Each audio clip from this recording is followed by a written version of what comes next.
السلام علیکم. میں ڈاکٹر فاریہ بخاری، ڈاکٹر فیب پاکستان اسلام پازیٹیو لیگ کی چیئرپرسن آپ سے کراچی سے بات کر رہی ہوں. میں نے ایک چھوٹا سا سوال کرنا تھا آپ سے کہ کیا وجہ ہے کہ غزہ میں اتنی جنگیں ہوئی ہیں اور اتنے اٹیکس ہوئے ہیں اسرائیل کے، اور اتنی بمباری کے بعد اتنا انفراسٹرکچر تباہ کیا گیا ہے. یہ پہلی دفعہ تو نہیں ہو رہا ہے جو ابھی ہوا ہے 7 اکتوبر کے بعد سے. اس سے پہلے آپ دیکھیں تو ہر دوسرے سال، تقریباً ہر سال ہی بمباری بھی ہوتی ہے اور انفراسٹرکچر بھی تباہ کیا جاتا ہے اور شہادتیں بھی ہوتی ہیں. لیکن جو نیا انفراسٹرکچر بنایا جاتا ہے، مجھے یہ سمجھ نہیں آتی. جو میرا سوال ہے آج کہ نیا انفراسٹرکچر جیسے نئی بلڈنگز بنتی ہیں اس کی جگہ، تو اس کے اندر ہم انڈر گراؤنڈ بنکرز کیوں نہیں بناتے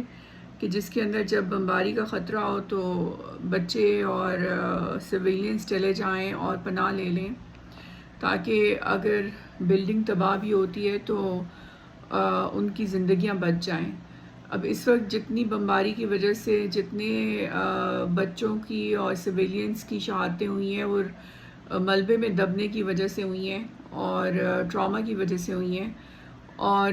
اگر انڈر گراؤنڈ بنکرز بنے ہوتے کہ جہاں پہ یہ لوگ پناہ لے لیتے تو یہ سب نہیں ہونا تھا.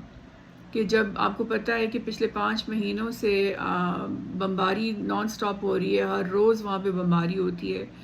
تو یہ ساری بلڈنگز جو تباہ ہو رہی ہیں، تو اگر ان کے ساتھ انڈر گراؤنڈ بنکرز ہوتے یا شیلٹرز بنے ہوتے انڈر گراؤنڈ،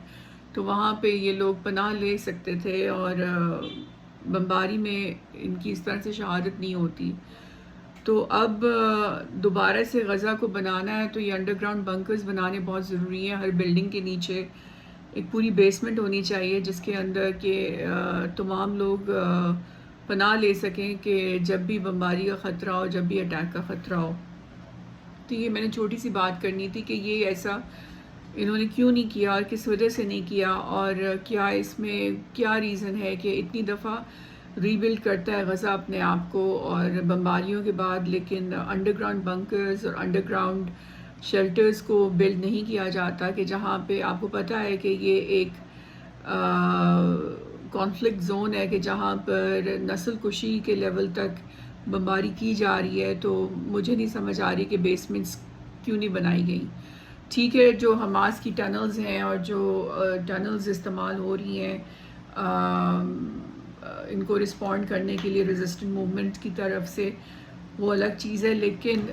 جو سویلین لاس کو کم کرنے کے لیے اور بچانے کے لیے جو ایک بیسک ضرورت ہے وہ ہے کہ آپ بلڈنگز کے نیچے بنکرز بنائیں اور آپ بلڈنگز کے نیچے شیلٹرز بنائیں، بیسمنٹس بنائیں جس میں تمام شہری جو ہیں غزہ کے وہ پناہ لے سکیں. کیونکہ یہ بمباری کا سلسلہ جو ہے یہ 5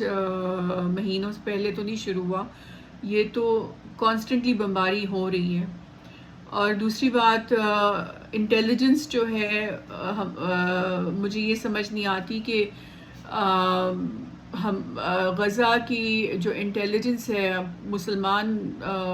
حکومتوں کی انٹیلیجنس جو ہے وہ اتنی کمزور کیوں ہے کہ وہ یہ کیوں نہیں بتا سکتے وقت سے پہلے کہ فلانی بلڈنگ کو اسرائیل جو ہے اس کو اٹیک کرنے والا ہے اور یہاں پہ بمباری کرنے والا ہے. کیونکہ اگر انٹیلیجنس یہ مل جائے وہ ٹائم پر مسلمان حکمرانوں کے تھرو، میں کنگ عبداللہ کی بات کر رہی ہوں، میں لیبنن کی حکومت کی بات کر رہی ہوں، اور میں یو اے ای کی حکومت کی بات کر رہی ہوں، میں ایون ترکی کی حکومت کی بات کر رہی ہوں کہ اگر آپ لوگوں کی، آپ میں سے کچھ لوگوں کی ڈپلومیٹک ریلیشن شپ ہے اسرائیل کے ساتھ، اور آپ لوگوں کے پاس انٹیلیجنس آ جانی چاہیے وقت سے پہلے، کہ انٹل آ جانی چاہیے کہ اسرائیل جو ہے وہ کس بلڈنگ پہ حملہ کرنے والا ہے. کیونکہ اگر وہ انٹیلیجنس آپ کے پاس آ جاتی ہے تو آپ اس بلڈنگ کو خالی کرا سکتے ہیں اور وہاں کے لوگوں کو کہہ سکتے ہیں کہ آپ بنکرز میں چلے جائیں یا پھر آپ بیسمنٹ میں چلے جائیں، اور اس طرح سے ان کی جانیں بچ سکتی ہیں. تو یہ 2 چھوٹی سی باتیں ہیں. ایک تو یہ ہے کہ آپ نے جو بھی انفراسٹرکچر بنانا ہے، ری بلڈ کرنا ہے غزہ کو، تو آپ نے انڈر گراؤنڈ بنکر ضرور بنانے ہیں، انڈر گراؤنڈ بیسمنٹ ضرور بنانی ہے. ہر بلڈنگ کی یہ بیسک ریکوائرمنٹ ہونی چاہیے کہ اگر وہاں پہ لابی ہے، ایلیویٹر ہے، سٹیئرز ہیں اور اپارٹمنٹس ہیں، تو وہاں پہ ایک انڈر گراؤنڈ بیسمنٹ ہونی چاہیے، اور انڈر گراؤنڈ ہی ایک بنکر بننا چاہیے، شیلٹر بننا چاہیے کہ جہاں پر جنگ کی صورت میں اور اٹیک کی صورت میں شہری جو ہیں رہ سکیں، جا سکیں، ان کے بچے جا سکیں، تاکہ اگر بلڈنگ ختم ہو جاتی ہے، تباہ ہو جاتی ہے، تو ملبے میں دب کر یہ بچے اور شہری جو ہیں یہ جو ہے اپنی زندگیاں جو ہیں وہ نہ کھو سکیں اور شہادت نہ ہو سکے۔ اور دوسری بات یہ ہے کہ ان بنکرز میں اور ان انڈر گراؤنڈ جو آپ کے شیلٹرز ہیں، اس کے اندر آپ کھانے کی بھی جو آپ کی کین فوڈ ہے یا پھر جو آپ کی ذخیرہ ہے کھانے کا جنگ کی صورت میں، وہ بھی وافر مقدار میں ہونا چاہیے، تاکہ اگر اب اس دفعہ تو آپ نے اپنی غلطیوں سے سیکھنا ہے نا، آپ نے احساس کرنا ہے کہ اگر یہ سب کچھ ہم نے کیا ہوتا ہے کہ ایک تو ہم نے انڈر گراؤنڈ بنکرز پہلے بنائے ہوئے ہوتے تو اتنا جانی نقصان نہیں ہونا تھا۔ پھر اگر ہم نے ان انڈر گراؤنڈ بنکرز میں ہم نے وافر مقدار میں کھانا سٹور کیا ہوتا جنگ کی صورت میں، تو یہ جو 8 بلاکیڈ کی وجہ سے اس وقت غزہ میں اتنی بری حالت ہے، پانی کی کمی ہے، فیول کی کمی ہے اور کھانے کی کمی ہے، اور اس وقت قحط ہونے کا خدشہ ہے بہت زیادہ، تو یہ بھی نہیں ہونا تھا، کیونکہ یہ آپ اگر فیول اور جو فوڈ ہے، کھانا ہے اور پانی ہے، یہ آپ ذخیرہ کر لیں بنکرز میں، انڈر گراؤنڈ بنکرز میں، انڈر گراؤنڈ شیلٹر میں، ہر بلڈنگ کے نیچے، تو نہ صرف وہاں پہ آپ کے شہری جو ہیں وہ ریفیوج لے سکتے ہیں، سویلینز ریفیوج لے سکتے ہیں، بلکہ وہاں پر آپ کی جنگ کی صورت میں 8 بلاکیڈ کی صورت میں آپ کو وافر مقدار میں کھانا بھی میسر ہو سکتا ہے، آپ کو پانی بھی میسر ہو سکتا ہے، فیول بھی میسر ہو سکتا ہے، اور اس کے نتیجے میں اس طرح سے آپ کی یہ جو بیسک انفراسٹرکچر جو ہے وہ اس طرح سے تباہ نہیں ہوگا۔ پھر میڈیکل سپلائز ہو گئیں، جنرل اینستھیزیا کی چیزیں ہو گئیں، پین کلرز ہو گئے، جو بیسک میڈیکل نیسیسٹیز ہیں وہ سب بھی آپ ان انڈر گراؤنڈ بنکرز میں سٹور کر سکتے ہیں۔ تو میں تو یہی کہوں گی غزہ کا ایک شہر اوپر ہونا چاہیے، غزہ کا دوسرا شہر جو ہے وہ انڈر گراؤنڈ بیسمنٹ میں ہونا چاہیے، اور یہ اب جو بھی پلاننگ والے ہیں، جو بھی گورنمنٹ غزہ کی آئے اور غزہ کو دوبارہ سے ہم نے ری بلڈ کرنا ہے، سب لوگوں نے، پوری دنیا نے مل کے اس کو ری بلڈ کرنا ہے، تو اتنا یاد رکھیں کہ یہ آپ نے کرنا ہے کہ آپ نے انڈر گراؤنڈ بنکرز بنانے ہیں ہر بلڈنگ کے نیچے، اور بیسمنٹ بنانی ہے کہ جس کے اندر آپ نے اسٹوریج کرنی ہے ہر بیسک نیسیسٹی کی چیز کی، تاکہ جنگ کی صورت میں یا اٹیک کی صورت میں آپ کو 8 بلاکیڈ کی صورت میں اور اس طرح سے جو بمبارڈمنٹس، ایئر اسٹرائکس ہو رہی ہیں اس کی صورت میں نہ صرف جانی نقصان منیمم ہو، بلکہ غزہ کو فوڈ سپلائی بھی مل سکے، غزہ کو پانی بھی مل سکے، غزہ کو ہر چیز مل سکے، کیونکہ انڈر گراؤنڈ آپ کا ایک شہر ایک انڈر گراؤنڈ بھی ہونا چاہیے، ایک تو گراؤنڈ پہ غزہ ہے نا، ایک انڈر گراؤنڈ غزہ ہونا چاہیے شہر، کہ جہاں پر شہری جو ہیں چلے جائیں جب بھی اس طرح سے اسرائیل بمباری کرنے کے اس پر آئے۔ یہ بہت ضروری ہے، یہ پلاننگ کا حصہ ہونا چاہیے۔ مجھے نہیں معلوم کہ اتنے سالوں سے یہ جنگ چل رہی ہے، پچھلے 77 ایئرس سے یہ جنگ چل رہی ہے، اور ابھی تک کسی نے اس کے بارے میں سوچا نہیں ہے، اور اگر سوچا ہے تو کیا نہیں ہے، اور کیوں نہیں کیا ہمیں نہیں پتہ کیوں نہیں کیا، لیکن یہ تو سمپل سی بات ہے کہ جو جنگ زدہ ایریاز ہیں اور جو بھی اس طرح کے ایریاز ہیں وہاں پر انڈر گراؤنڈ بیسمنٹ میں یہ سب کچھ ہونا چاہیے، موجود ہونا چاہیے، تاکہ لوگوں کو میسر ہو سکے بیسک نیسیسٹیز، بیسک ضروریات۔ تو یہ امپورٹنٹ چیز ہے، یہ پلیز اس کا خیال کیجیے گا۔ اور دوسری بات میں جو پہلے بھی کہہ رہی ہوں کہ فلسطینیوں کو یونائٹ ہونا بہت ضروری ہے۔ ہم لوگ پہلے یہ ڈیسائیڈ کر لیں کہ ہم کس کے ساتھ ہیں، ہم حماس کے ساتھ ہیں کہ حماس کے ساتھ نہیں ہیں، کیونکہ اس وقت اگر کوئی آزادی کی جنگ لڑ رہا ہے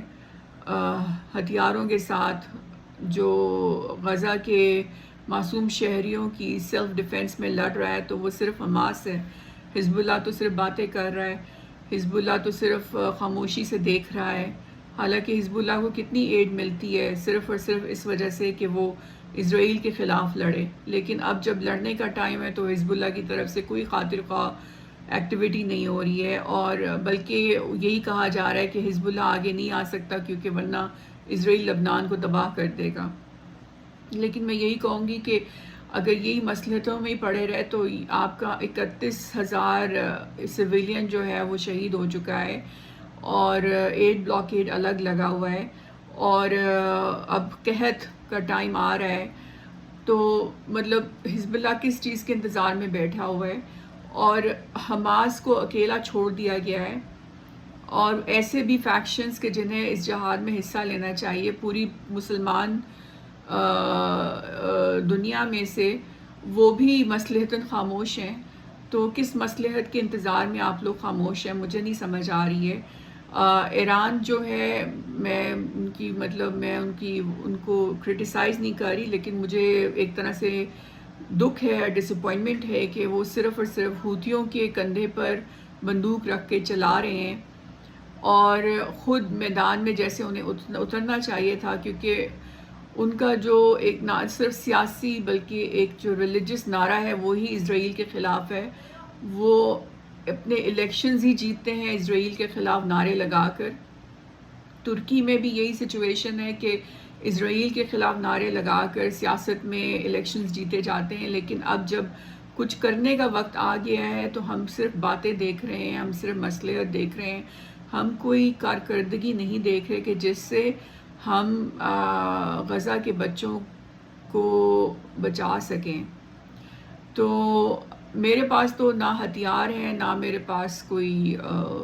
میں عورت ہوں، اور نہ میرے پاس اتنی پاور ہے، نہ میرے پاس اتنی طاقت ہے کہ میں غزہ کے بچوں کی جانیں بچا سکوں اور اسرائیل کو نیست و نابود کر سکوں۔ اور مجھے یہ سمجھ نہیں آتی کہ ہمارے ان مسلمان حکمرانوں کے پاس، جن کے پاس ہتھیار بھی ہیں، جن کے پاس فوجیں بھی ہیں، وہ آخر کیوں نہیں کچھ کر رہے، اور وہ کس مصلحت کے تحت خاموش ہیں؟ کیونکہ القدس کے لیے کیا صرف غزہ کے بچوں کی ذمہ داری ہے کہ وہ القدس کی حفاظت کے لیے جانیں دیں؟ مجھے بتائیں ذرا، القدس کی حفاظت کی ذمہ داری آپ کی نہیں ہے، میری نہیں ہے، ہر مسلمان کی نہیں ہے؟ تو آخر یہ جو قربانی ہے صرف حماس سے اور غزہ کے بچوں سے کیوں مانگی جا رہی ہے، اور وہ دے رہے ہیں، لیکن آپ لوگ کیوں نہیں قربانی دے رہے؟ آپ لوگ کس چیز کا انتظار کر رہے ہیں؟ آپ لوگوں کو کس چیز کا ڈر ہے؟ آپ کو شہید ہونے سے ڈر لگ رہا ہے؟ مجھے یہ بتائیں۔ چاہے آپ افغانستان کے مجاہدین ہیں، چاہے آپ ایران کے مجاہدین ہیں، چاہے آپ پاکستان کے مجاہدین ہیں، چاہے آپ پاکستان کی آرمی سے آپ کا تعلق ہے، فوج سے تعلق ہے، چاہے آپ پاکستان کے چیف آف آرمی اسٹاف ہیں، چاہے آپ پاکستان کے صدر ہیں، چاہے آپ پاکستان کے پرائم منسٹر ہیں، چاہے آپ افغان طالبان سے ہیں، چاہے آپ انڈیا کے مسلمان ہیں، چاہے آپ ملیشیا کے مسلمان ہیں، چاہے آپ انڈونیشیا کے مسلمان ہیں، چاہے موراکو کے مسلمان ہیں، الجیریا کے مسلمان ہیں، چاہے آپ لیبیا کے مسلمان ہیں، سیریا کے مسلمان ہیں، لبنان کے مسلمان ہیں، عراق کے مسلمان ہیں، آپ نے صرف یمن کے اوپر ذمہ داری چھوڑ دی ہے کہ وہ صرف لڑے، ہوتی، وہ بھی ہوتی ہی لڑیں، جو کہ اتنے سالوں سے ویسے ہی یہ جو سعودیہ اور ایران کی پراکسی وار تھی اس کے اندر یمن تباہ ہو گیا۔ لیکن مجھے یہ بتائیں کہ آپ لوگوں کی کیا کوئی ذمہ داری نہیں ہے کہ آپ نے کوئی قربانی نہیں دینی؟ آپ نے آرام سے اپنے روزے بھی رکھنے ہیں، اپنی سحریاں بھی کرنی ہے، اپنا کوئی 10-15 چیزوں کا جو مینیو ہوتا ہے آپ کے افطار پہ اور آپ کی سحری پہ، آپ نے وہ سب کرنا ہے۔ آپ نے اپنی بڑی بڑی گاڑیوں میں، ایئر کنڈیشن گاڑیوں میں بھی پھرنا ہے، آپ نے اپنے فرسٹ کلاس ایئرپلینز میں بھی جانا ہے، پھرنا ہے، اور آپ نے اپنی ساری جو انجوائمنٹس ہیں زندگی کی وہ سب کیری آن کرنی ہے، اور الیکشن کا وقت آنا ہے تو آپ نے صرف کہنا ہے جی ہم اسرائیل کے خلاف ہیں، ہم اسرائیل کو اکنالج نہیں کرتے، ہم غزہ کے ساتھ ہیں۔ ایسے ساتھ کا کیا فائدہ؟ ایسے ساتھ کا مجھے بتائیں کیا فائدہ؟ جب ان کو ہماری سب سے زیادہ ضرورت ہے، اور قربانی القدس کے لیے وہ دے رہے ہیں. آج اگر وہ کہتے ہیں کہ القدس کا کلیم چھوڑ دیتے ہیں اور کہہ دیتے ہیں کہ اچھا جی ہم بھی اسرائیل کے باشندے بننے کے لیے تیار ہو جاتے ہیں، ہم یروشلم کو اسرائیل کا کیپٹل بنانے کے لیے تیار ہو جاتے ہیں، تو اسرائیل تو ان کو بڑے پیار محبت سے رکھے گا. لیکن وہ ایسا نہیں کر رہے، وہ اپنا کلیم نہیں چھوڑ رہے، القدس کے اوپر اپنا کلیم نہیں چھوڑ رہے، اور اسی وجہ سے ان کو شہید کیا جا رہا ہے. تو مجھے بتائیں کہ یہ قربانی کیا صرف غزہ کے بچوں کے لیے رہ گئی ہے کہ وہ دیں صرف؟ مطلب آپ لوگ کیا اتنے کمزور ہو گئے ہیں کہ آج آپ کی طاقت، آپ کے بڑے بڑے ایئرپلینز، آپ کی بڑی بڑی بامز، آپ کے بڑے بڑی آپ کے ہتھیاروں کے باوجود کیا آپ کی طاقت غزہ کے چھوٹے چھوٹے بچوں کی طاقت سے بھی کمزور ہو چکی ہے کہ قربانی کا وقت آیا القدس کے لیے تو یہ قربانی جو ہے وہ صرف اور صرف غزہ کے بچے دے رہے ہیں القدس کے لیے، اور آپ صرف باتیں کر رہے ہیں، آپ صرف کانفرنسز کر رہے ہیں، آپ صرف ایک دوسرے کی لیگ پولنگ کر رہے ہیں، آپ صرف ایک دوسرے کے خلاف جنگ کرنے کے لیے سوچ رہے ہیں. مطلب کس طرف جا رہی ہے یہ امت؟ کس طرف لوگ جا رہے ہیں؟ کس طرف مسلمان جا رہے ہیں؟ کس طرف ہمارا تھاٹ پروسیس جا رہا ہے؟ ہماری یونٹی نہیں ہے، ہمیں ڈس یونائٹ کیا جا رہا ہے، جان بوجھ کے کیا جا رہا ہے. لیکن میں آپ کو یہی کہوں گی کہ آپ کیا چھوٹے 2 سال کے بچے ہو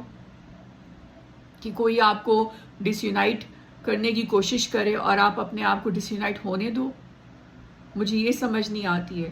کہ آپ لوگ بالغ انسان ہو، آپ نے قرآن پڑھا ہوا ہے، آپ روزے رکھ رہے ہو، آپ نماز پڑھتے ہو، آپ حج پہ جاتے ہو، آپ سارے کام کرتے ہو، آپ زکوٰۃ دیتے ہو، لیکن آپ کو یہ نہیں پتہ کہ جہاد جو ہے وہ بھی ایک اہم پلر ہے اسلام کا، اور ظلم کے خلاف جہاد صرف غزہ کے بچوں کے اوپر فرض نہیں ہے جو کہ اپنی شہادتیں دے رہے ہیں، وہ آپ سب کے اوپر فرض ہے. اور اگر آپ کے پاس ہتھیار ہیں اور آپ کے پاس ایک مسلمان ملک کی حکمرانی ہے تو یہ جہاد آپ کے اوپر بھی فرض ہے. چاہے آپ کمزور ہیں، چاہے آپ اتنے مضبوط نہیں ہیں، پھر بھی آپ کے اوپر فرض ہے. چاہے آپ ایران سے ہیں، چاہے آپ سعودی عربیہ سے ہیں، چاہے آپ کویت سے ہیں، چاہے آپ عمان سے ہیں، چاہے آپ کسی بھی خلیجی ملک سے ہیں، چاہے آپ انڈونیشیا سے ہیں، چاہے ملیشیا سے ہیں، صرف یونائٹڈ نیشن سیکیورٹی کونسل میں باتیں کر کے اور اپنے خیالات کا اظہار کر کے کہ آپ سمجھتے ہیں کہ آپ نے جہاد کر لیے. آپ کی ذمہ داریاں کہیں زیادہ ہیں. آپ سے قربانی کا لیول جو آپ سے مانگا جا رہا ہے وہ غزہ کے بچوں کی قربانی جو وہ دے رہے ہیں اس سے کہیں زیادہ لیول مانگا جا رہا ہے، لیکن آپ وہ قربانی دینے کے لیے تیار ہی نہیں ہیں. تو جب آپ قربانی دینے کے لیے تیار نہیں ہیں تو مجھے آپ بتائیں کہ پھر آپ کیسے اپنے آپ کو مسلمان ملکوں کا لیڈر کہتے ہیں؟ قربانی دینے کا جذبہ اپنے اندر ڈالیں. ایک صرف حماس کی ذمہ داری نہیں ہے القدس کی حفاظت کرنے کی. القدس صرف حماس کا ایشو نہیں ہے، 2 ارب مسلمانوں کا ایشو ہے، یہ سعودیہ کا ایشو ہے، ایران کا ایشو ہے، تمام خلیجی ممالک کا ایشو ہے، انڈونیشیا کا ایشو ہے، ملیشیا کا ایشو ہے، پاکستان کا ایشو ہے، ایران کا ایشو ہے، افغانستان کا ایشو ہے، موراکو کا ایشو ہے، الجیریا کا ایشو ہے، لیبیا کا ایشو ہے، سیریا کا ایشو ہے، لیبنان کا ایشو ہے. صرف یمن کا ایشو تو نہیں ہے نا، ایجپٹ کا ایشو ہے. مجھے یہ بتائیں ذرا، آپ سب کا جو تعلق ہے القدس کے ساتھ حتمی تعلق ہے، قبلہ اول ہے، معراج کا واقعہ ہوا وہاں پر، امامت کی نبی پاک صلی اللہ علیہ وسلم نے تمام انبیاء کرام کی. اس کی حفاظت آپ نے صرف غزہ کے بچوں پر چھوڑ دی، چھوٹے چھوٹے بچوں پر، اور حماس کے اوپر جو کہ بیچارے ویسے ہی انڈر ایکوپڈ ہیں، نہ ان کے پاس پراپر ڈرونز ہیں، نہ ان کے پاس پراپر ایکوپمنٹ ہے، نہ ان کے پاس پراپر ویپنز ہیں، نہ ان کے پاس آرٹلری ہے. مجھے بتائیں کہ اب یا وہاں ایڈ بلاکیڈ ہوا، مجھے بتائیں آپ اتنے سالوں سے غزہ میں ایڈ پہنچاتے رہے، بھیجتے رہے، ری بلڈ کرتے رہے، لیکن آپ نے کیا کبھی نہیں سوچا کہ ہمیں انڈر گراؤنڈ بنکرز بنانے چاہیے، ہمیں انڈر گراؤنڈ شیلٹرز بنانے چاہیے جن کو ہم لوڈ کر دیں فوڈ کے ساتھ اور کینڈ فوڈ کے ساتھ اور فیول کے ساتھ اور میڈیکل سپلائز کے ساتھ اور پانی کے ساتھ، تاکہ اگر جو کہ اسرائیل کا تو کام ہے، اسرائیل نے پہلی دفعہ تو یہ نہیں کیا، 7 اکتوبر پہلی دفعہ تو یہ اٹیک نہیں ہوا، اتنے سالوں سے اٹیکس ہو رہے ہیں. تو آپ جو یہاں پہ انفراسٹرکچر بناتے رہیں، تو آپ نے کیوں نہیں انڈر گراؤنڈ شیلٹرز بنائے، کیوں نہیں آپ نے بنکرز بنائے، کیوں نہیں ان کو لوڈ کیا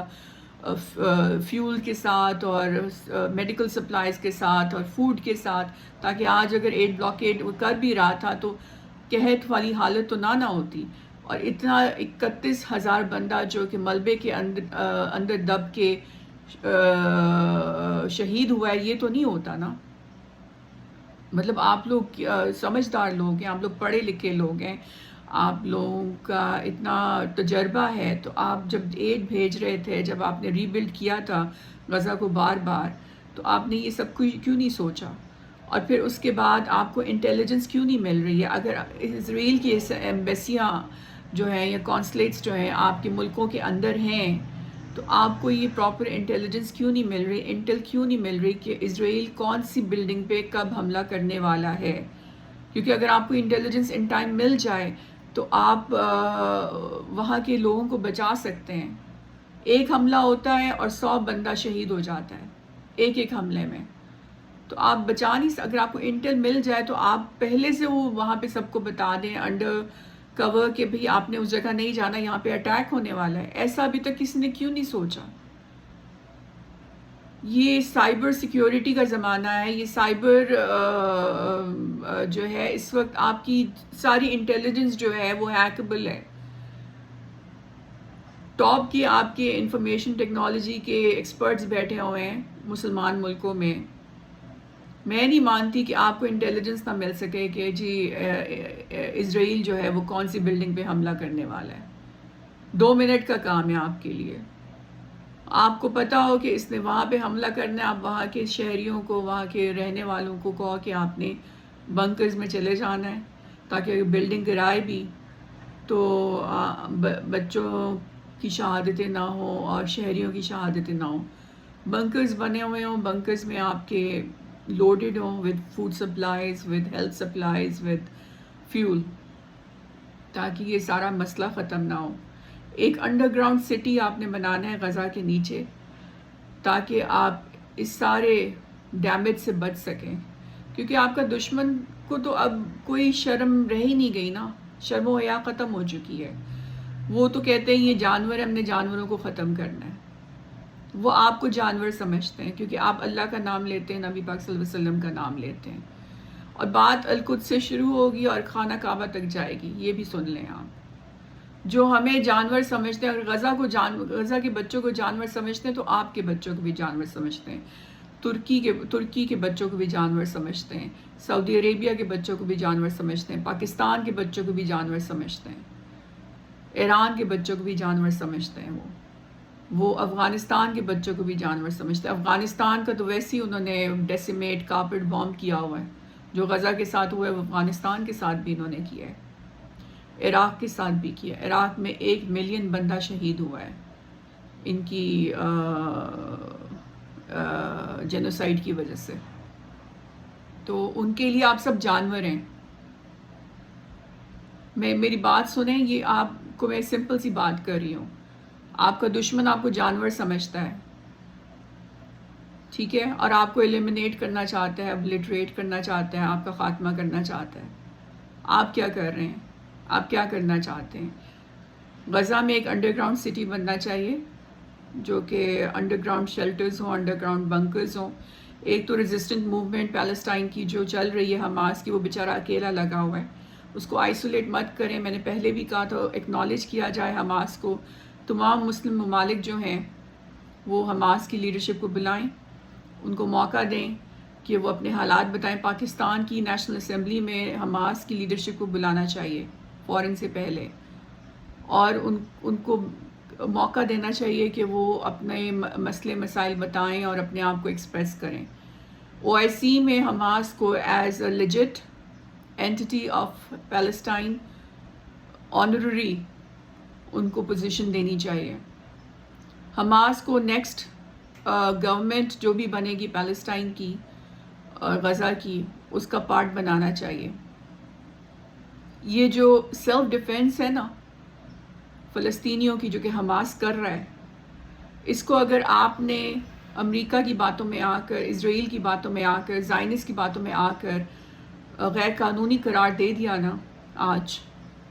تو میں آپ کو اتنا بتا رہی ہوں کہ وہ صرف غزہ کے بچوں کو جانور نہیں سمجھتے، وہ ترکی کے بچوں کو بھی جانور سمجھتے ہیں،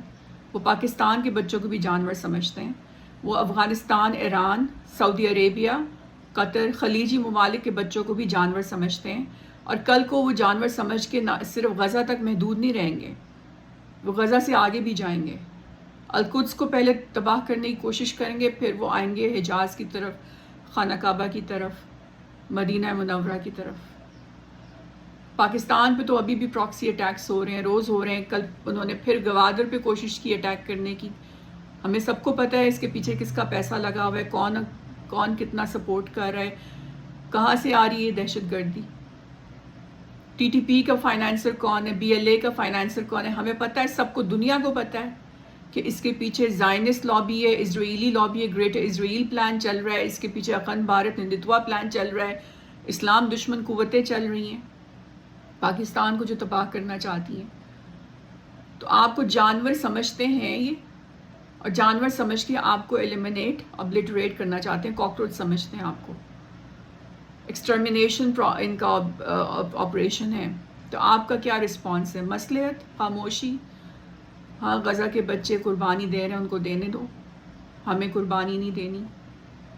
ایسے تو رسپونڈ نہیں ہوگا نا، ایسے تو آپ کامیاب نہیں ہوں گے اگر آپ اپنے آپ کو ریٹریٹ میں ہی رکھیں گے۔ حماس اکیلا کیوں لڑ رہا ہے؟ حماس کے ساتھ پورے پاکستانی ہونے چاہیے، پورے افغانی ہونے چاہیے، حماس کے ساتھ ایرانی ہونے چاہیے، سارے خلیجی ممالک ہونے چاہیے، جو آپ کا 2 ارب پوری دنیا میں مسلمان ہیں، سب کو ان کے ساتھ ہونا چاہیے۔ آپ یونائٹ کیوں نہیں ہو رہے؟ کب تک ڈس یونائٹڈ رہیں گے؟ فیصلہ کر لیں، کیونکہ وہ جو